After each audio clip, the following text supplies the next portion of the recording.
जय हिंद। आज के विषय में समझेंगे हमारे पड़ोसी दुश्मन देश पाकिस्तान के इलाकों में कुछ ऐसी स्थिति उत्पन्न हुई जो ना सिर्फ पाकिस्तान के लिए बल्कि भारत को भी विवश करता है। इस विषय के ऊपर सोचने के लिए जब आप एक ऐसे आर्टिकल देखते हो जो कि पाकिस्तान के अंतर्गत आने वाले पंजाब प्रांत के अंतर्गत एक इलाका है जिसका नाम है डीजी खान इलाका, और वहाँ पे परमाणु बमों का एक तरह से केंद्र माना जाता है पाकिस्तान का। वहाँ विस्फोट की बात की जा रही है। हालांकि वहाँ के अधिकारियों का ये कहना है कि ये सोनिक बूम है। आखिर क्या होता है सोनिक बूम? अगर वाकई में वहाँ पे परमाणु बम का विस्फोट हुआ है तो ये इंडिया के लिए कितना बड़ा दुखनीय स्थिति हो सकता है, इसका अंदाजा लगाना, एक तरह से आकलन करना बिल्कुल वो वाली बात हो जाएगा जिस प्रकार मतलब आप बोलो कि आसमां के तारे को मतलब देखना तकना और फिर उसे गिनने की स्थिति। आखिर वाहियातों से भरा इस्लामिक धर्म मानने वाला एक छोटा सा देश पाकिस्तान से ऐसी खबरें क्यों निकल रहा है? क्या ये बिल्कुल सही है क्या? तो इन विषयों के ऊपर आइए चर्चा करते हैं। लेकिन इस विषय को बारीकी पूर्वक गहराई पूर्वक समझने से पहले हम चाहेंगे कि कुछ ऐसे प्रश्न जो आपके मन में आना चाहिए ताकि आप इसको गहराई पूर्ण समझ पाओ। वो ये है कि पाकिस्तान में परमाणु बम विस्फोट आखिर अफवाह है या सच्चाई, ये हम लोग जानेंगे। साथ ही पाकिस्तान इन दिनों क्या कर रही है कि अपनी परमाणु हथियारों की संख्या बढ़ा रही है, तो क्या ये कितना हद तक सच है और कितना ये बढ़ा चुकी है, इसके बारे में डिस्कस करेंगे। साथ ही नॉर्थ कोरिया के साथ इनका क्या संबंध है, जो कि आपको पता है कि नॉर्थ कोरिया को कितना बड़ा तानाशाही माना जाता है, और भारत को क्या डर जाना चाहिए क्या इनके परमाणु बमों से।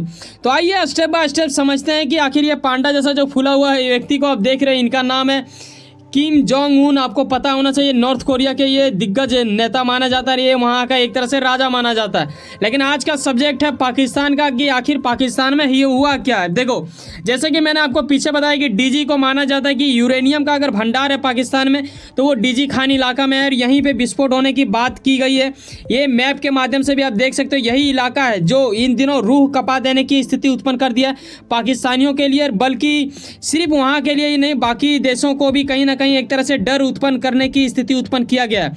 यहां आप देखते हो कि पाकिस्तान के डीजी खान इलाके में 6 अक्टूबर 2023 को यह विस्फोट की आवाज़ सुनाई दी गई है, ऐसा कुछ वहां की जनता की ओर से कहा गया है, और कुछ वहां के लोकल मीडिया इन चीज़ों को उठा रही है। हालांकि इन्हें दबाने की भी कोशिश बहुत ज़्यादा किया गया है, लेकिन ये इसे 50 किलोमीटर दूर तक महसूस किया गया है, ऐसा कुछ लोगों का वहाँ पे दावा है। लेकिन ये कितना सच है कितना झूठ है, और जैसे कि आपने देखा आर्टिकल में कि सोनिक बूम बोला जा रहा है, आखिर वो क्या होता है? क्या पाकिस्तान सरकार इस चीज़ को छुपा रही है क्या? कुछ लोगों का कहना है कि वहाँ एक मिसाइल का विस्फोट भी हुआ है, तो ये कितना हद तक सच है ये देखो।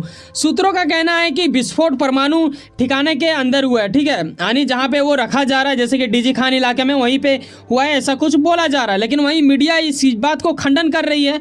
तो वहीं पे विश्लेषकों का कहना है कि भाई साहब पाकिस्तान दरअसल अपने विस्फोट को छुपाने की कोशिश कर रहा है, ये जद्दोजहद प्रयास करता नजर आ रहा है। लेकिन आपको पता है कि ग्लोबल मीडिया इन चीज़ों के ऊपर काफ़ी ज़्यादा ध्यान देता है, और ऐसे में काफ़ी ज़्यादा ये मुद्दा बढ़ चुका है। इन दिनों आप जहाँ भी देखो ग्लोबल मीडिया में इसी की बात की जा रही है। लेकिन मैं चाहूँगा थोड़ा सा इतिहास आप इनका जान लो।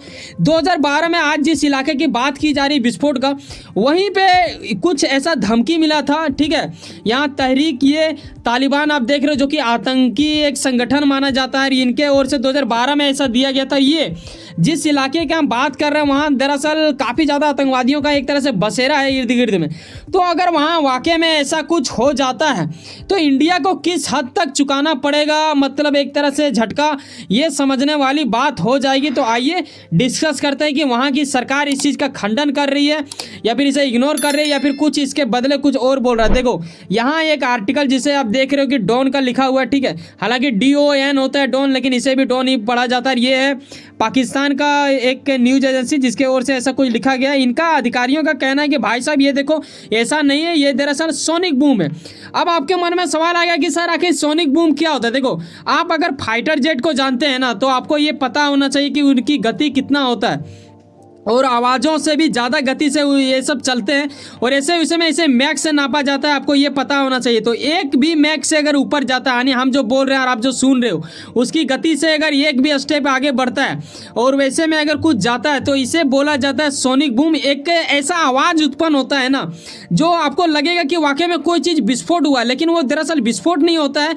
जब भी हम अपनी आवाज़ों की गति से कई गुना ज़्यादा तेज हो जाते हैं तो ऐसे स्थिति में ऐसा आवाज़ उत्पन्न होता होती है। यही वजह है, वो बताया जा रहा है पाकिस्तान की गवर्नमेंट के अधिकारियों की ओर से कि ये सोनिक बम है, ना कि विस्फोट हुआ है परमाणु बम। और आखिर अगर परमाणु बम अगर विस्फोट होता है तो आपको पता है किस तरह होता है, जब भी ये बहुत बड़ा तबाही माना जाएगा। और आपको ये भी समझ में आना चाहिए ना कहीं मन में आपके प्रश्न आ रहा हो कि सर ये भिखारी लोग जो कि IMF के पास $3 बिलियन मतलब मांगने के लिए इतना कुछ तरस रहे थे, रोटी वोटी के लिए तरस रहे, इतना तो हम लोग कश्मीर के ऊपर फंडिंग में लगा देते हैं, तो ये लोग आखिर परमाणु बम बना कैसे रहे हैं? जैसे कि आपने पीछे बताया कि इन लोग परमाणु संख्या बढ़ा रहे हैं, तो ये तो बताइए, वाकई में आपको बताएंगे, डोंट वरी। लेकिन ये सबसे खास वाली बात ये है कि आखिर ऐसा क्यों होता है, क्या हमें झटका लगेगा या नहीं लगेगा, ये जानने वाली बात होता है।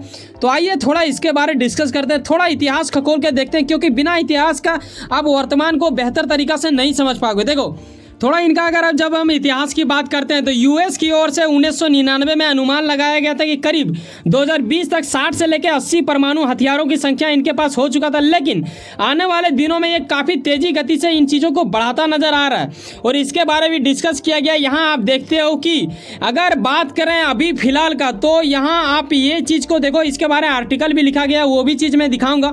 करीब 170 परमाणु का जिक्र किया गया, लेकिन 2025 तक अनुमान है कि 200 लगभग संख्या बढ़ जाएगी परमाणु हथियारों का। ये कहीं ना कहीं इंडिया को भी एक तरह से नुकसान पहुंचाने की स्थिति, अपने आप को एक ताकतवर दर्शाने की कोशिश ये कर ही रहा है पाकिस्तान, जो कि आपको पता है। यहाँ आप इस आर्टिकल के माध्यम से देखते हो कि यहाँ पे देख रहे हो कि न्यूक्लियर नोटबुक की ओर से ये स्टेटमेंट दिया गया था, जो कि एक बड़ी बात होता है। करीब 3 सप्ताह पहले आपको यहाँ पे देखने को मिलता है कि ऐसा कुछ आर्टिकल सामने आया था। और अगर पूरा विश्व का देखें तो ये कुछ आंकड़ा नज़र आ रहा है, जहाँ आप देखते हो कि ये इंडिया से भी आगे बढ़ चुका है। और ये आंकड़ा 2023 का जनवरी का है, अभी फिलहाल ये कुछ और बढ़ा रहे हैं, तभी ऐसा विस्फोट होने का भी खबर आ रहा है और ये हलचल मचा दिया है। लेकिन आपके मन में ये सवाल आ रहा होगा कि सर ऐसा कैसे पता होता है कि एक देश दूसरे देश के बारे में क्या पता होता है, क्या किस इलाके में ये होता है? बिल्कुल पता होता है। इस मैप के जरिए आप देख सकते हो कि पाकिस्तान में किन किन जगहों पे है। अभी जो विस्फोट का जिक्र किया गया वो इस इलाके की बात किया जा रहा है, जो कि DG खान के इलाके के नाम से जाना जाता है। ऐसे कई ऐसे इलाके हैं और ये दूसरे देश को भी पता होता है, जैसे कि इंडिया को भी पता होता है। ऐसा नहीं कि हम लोग उसके ऊपर अटैक कभी करें मान लो भविष्य में, हालांकि हम लोग अभी बीते कुछ साल पहले किए थे, आपको पता होगा। तो ये नहीं होता है कि हम उन्हीं के जगहों पे जाके पटक दें बम। ऐसे में क्या होगा, ना सिर्फ पाकिस्तान के लिए बल्कि हमारे देश को भी झटका लगेगा, क्योंकि ये सब जब होता है कांड तो कई सारे एरिया में बहुत ज़्यादा क्षेत्रफल में ये फैलता है और कहीं ना कहीं नुकसान होता है। अब रहा इस पांडे जैसा दिखने वाले बंदे का जिक्र, तो ये है नॉर्थ कोरिया का, मतलब एक बोलो तानाशाही राजा टाइप का ये माना जाता है। और ऐसे में कई लोगों का ये अनुमान लगाना और ऐसा मानना कि दरअसल पाकिस्तान इन दिनों ये चाह रहा है कि वो किसी भी प्रकार से नॉर्थ कोरिया के चाल में ही चले। आपको पता होना चाहिए कि नॉर्थ कोरिया कुछ भी बोल देता है, अमेरिका जैसे देशों को भी कुछ नहीं लगाता है। ये लोग कुछ भी जो मुंह में आएगा वो बक देगा और ये कहीं डरता ही नहीं है, किसी के ऊपर भी अटैक करने की संभावना अपने आप में उत्पन्न रखता है, हमेशा तैयार रहता है। और यही वजह है कि पाकिस्तान चाहता है कि अगर हमारे पास भी परमाणु बम रहता है जिस प्रकार उसके पास है, तो कहीं ना कहीं हमारे ऊपर भी कोई देश अटैक नहीं करेगा। और अपने भूखमरी को कहीं ना कहीं छुपा रहा है, अपनी कंकालियों को कहीं ना कहीं छुपाना चाह रहा है, मिट्टी के अंदर दफनाने की कोशिश में ये लगा है, ताकि ऊपर से ये दिखा सके कि भाई साहब हथियार तो हमारे पास भी है, आओ कौन अटैक करता है, ऐसा करके कुछ। हालांकि इंडिया जब चाहेगा तब लपेट लेगा, लेकिन इंडिया उतना कुछ एक्शन लेने नहीं जाता है, क्योंकि आपको पता होना चाहिए, मान लो आपका सैलरी अगर 1 करोड़ है और किसी का 10 रुपये सैलरी है, तो आप 10 रुपये वाला से क्यों लड़ने जाओगे? यही वजह है कि पाकिस्तान और इंडिया का। लेकिन यहाँ एक और देखें आप, जैसे नॉर्थ कोरिया की हम बात कर रहे हैं, ये क्यों खान का जिक्र किया गया है, जो कि परमाणु जनक माने जाता है पाकिस्तान का। ऐसे में इनका 85 वर्ष में मृत्यु हो चुका है, लेकिन यही वो बंदा था जिसके ओर से ऐसा बोला जाता है, कुछ ऐसे आर्टिकल में सूत्रों के अनुसार पता चलता है कि इन्हीं के ओर से कुछ डिस्कस किया गया था नॉर्थ कोरिया को। नॉर्थ कोरिया को इन्होंने गुप्त अपनी जानकारी दिया था परमाणु बम बनाने के। और अब ये भी अनुमान लगाया जा रहा है कि ये सऊदी अरबिया को भी दे सकता है, ऐसा कुछ जिक्र आ रहा है, क्योंकि आपको पता है कि इसका कराची का बंदरगाह भी लेने वाले थे ये। ऐसा कुछ मामला आया था जब ये 3 बिलियन लोन मांगने गए थे, किसके पास? IMF के पास। और ये तरसते हैं, कुछ ऐसा हथियार है इनके पास। देखो थोड़ा सा ये बाबर काल आजम की तरफ चल जाता है, गोरी नाम है इसका, और ये क्या है, शाहिनी नाम है। फिर इनका मिसाइल का नाम थोड़ा अजीब अजीब रहता है हर जगह। आपको समझना चाहिए ये किसी भी देश दूसरे देश के ऊपर अटैक करता है, लेकिन उस इलाके में कभी अटैक नहीं करेगा जहाँ पे परमाणु बमों का या फिर यूरेनियम का भंडार हो। तो ये काफ़ी उचित चीज़ होता है जानकारी के लिए, ये सभी को याद रहना चाहिए और हर देश दूसरे देश से ये चीज़ को शेयर करता है। वैसे सुनो ना, कहीं ना कुछ काम करते होंगे, लेकिन अपने काम के प्रति काफ़ी ज़्यादा उम्मीद रखते होंगे, लेकिन आपका मेहनत आपका मंजिल पर क्या मिला। वैसे सुनो ना, सब्सक्राइब कर लो पावर ऑफ चांस से जुड़े रहो मुझसे। चलो मिलते हैं किसी नेक्स्ट वीडियो में। जाने से पहले एक बात ख्याल रखना भाई साहब, अगर आपको वाकई में लगता है ना कि हमारे अंदर वो गुणवत्ता है, मैं आपको सही चीज़ बताता हूँ, तो एक सब्सक्राइब जो बिल्कुल फ्री होता है करके जाना। मिलते हैं किसी नेक्स्ट वीडियो में। बाय, जय हिंद, जय भारत।